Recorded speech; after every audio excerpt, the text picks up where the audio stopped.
Hi, this is another video about the thermostats. This time it's not about the cooling system as such, but I want to figure out how the thermostats open and close, so what the temperature characteristics is, how they open and close, and specifically at what temperatures they hit this little rim. You might remember that is this 35.5 millimeter deep from the lower edge of the thermostat until the plate settles on this rim, and that was where when that happens, the cold water or cooler water from the radiator to the water pump is being separated from what comes out of the head here and then goes to the top radiator hose through that.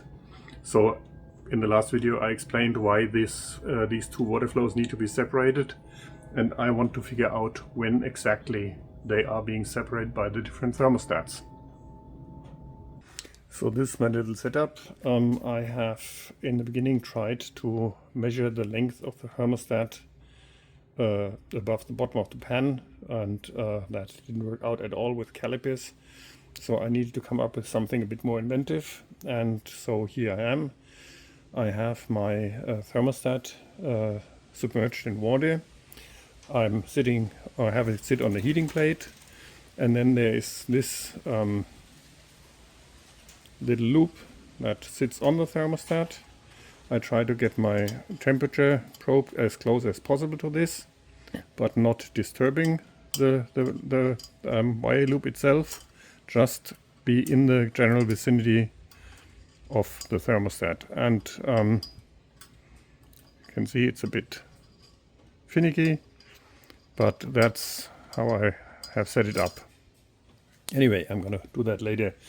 So then I'm just gonna follow how this basically comes up here, and then I know my stroke of the thermostat, and that's all I need to know. I know the absolute length of the thermostat before when it's cold, and then I can do I can put it all in Excel and then get the length of the thermostat and also when it closes. So basically when the length exceeds 35.5 millimeter, the little plate at the bottom is sitting on the rim in the thermostat housing, and cold and hot circuits are separated. This is how this works. I'm now gonna put this on setting 3 and follow the temperature as well as the extension of the thermostat. And I can go down to tenths of millimeter, because what I do when I'm done is run the video, and then for every certain temperature, half degrees or degrees, I'm gonna do a small snip here, then put that on the computer screen and blow it up 20 to 1. So then 1 millimeter will be as big as 20 millimeter on this scale. So I have theoretically a 20th of a millimeter that I can read, but in reality I'm gonna leave it at tenths. That's way good enough.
Okay, now it's time for some data evaluation, and this is the Vale 92 to 107 thermostat, the gold colored one, brass colored one, and what you see here is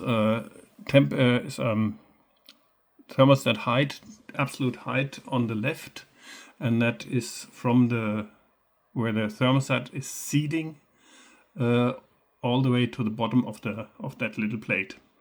And on the bottom here you see the temperature in Celsius.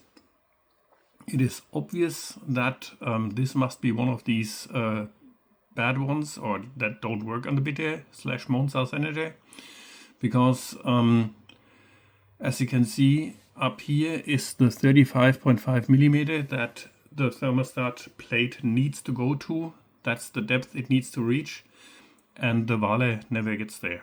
So you might remember that I mentioned that resource senator-monza.de, and he said that there is a type of thermostat that is problematic, and these would be 29 millimeter.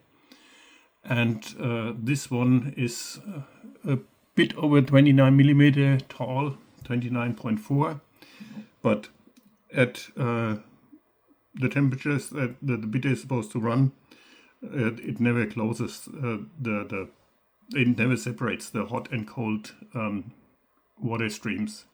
So you can see here that this would probably be closing at 102, and at that time, as you will see in the next video, the car is already in the red, in the overheating range.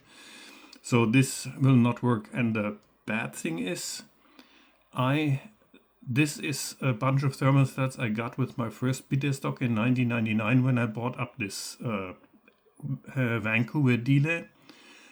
And I'm starting to wonder, so many customers have overheating bitters if they have these thermostats in them. Because as I said, I bought these as original parts. That's what was sold to bitter dealers in the US. Anyway, so what you can see here, as I said, the heating curve never gets to the 35.5 millimeter. And then here the cooling curve. And there's a bit of hysteresis. I'm gonna address that later. I think I know where it's coming from, but I'm not really sure. But I have a hypothesis that I think is convincing. This now is the 89 degree thermostat that I am now offering as a replacement for the 92. I couldn't find the 92, but 89 is close enough. If somebody wants to go more with the original temperature, the car is supposed to run it. And same axis temperature on the bottom, total height of the thermostat on the left. And with this one you can see this is the 35.5 millimeter. This achieves, so basically the plate settles between 93 and 94 degrees Celsius. That's when it settles on that little rim and separates cold from hot water flow. The thermostat is 40.8 millimeter total length when it's fully extended. That is this line. The other one is the 92. The 82 is a little bit larger, but this one definitely closes that gap that needs to be closed. That's the heating curve, by the way. This is the cooling curve of the same thermostat, and it has a completely different shape. I assume, as I'm going to address that later, I assume this has to do with heat transfer inside the thermostat, because cooling is a lot slower process than heating, and I think that this is the more accurate curve because it goes really slow and the thermostat can follow the temperature better. The stroke of this thermostat is almost 10 millimeter. You can see it goes from 31 to close to 41, and once again it opens back up at about 90. So once again it closed at 93, 94 and opens back up at 90. This now is the 82 centigrade thermostat, and that too has a stroke of about 10 millimeter, and this one closes the gap between 96 and 98, so roughly 97 degrees. And so basically that too completely shuts off or separates the two water flows. And here's the cooling curve. Once again, cooling curve has this S shape and is much cleaner. I think that has to do with the fact that the process is a lot slower. So this is now all three opening curves in one plot, and as expected they sort themselves by temperature. 82 opening the earliest or at the lowest temperature, 89 in the middle temperature, and 92 at the latest highest temperature. And once again, it's obvious that the 92 does not reach the 35.5 millimeter depth in the thermostat housing. So this thermostat is not suitable to be used on the Bitte, Monza or Senator. These are the three closing curves, and yeah, the